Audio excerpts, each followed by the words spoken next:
যারা ডিসঅনেস্ট টাইপের মানুষ, তারা তাদের বন্ধু মহলে যারা সৎ টাইপের মানুষ, তার সাথে কথা বলার সময় তাদের রিয়াকশনগুলো মানে অসততার সাথে দেয় বা সতর্কতার সাথে এমন রিয়াকশন দেয় যা আসলে তার মানে সত্যিকারের মনোভাবটা প্রকাশ পায় না।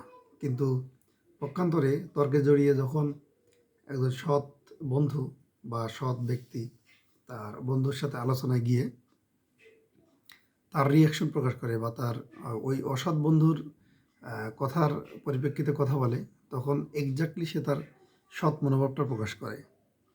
এবং এখান থেকে ওই অসৎ বন্ধুগুলা কী করে, তাদের আলটিমেট গোল সেট করে ফেলে যে তাকে কীভাবে হ্যান্ডেল করতে হবে। কিন্তু ওই যে সৎ বন্ধু তার অসৎ বন্ধুর মানে যে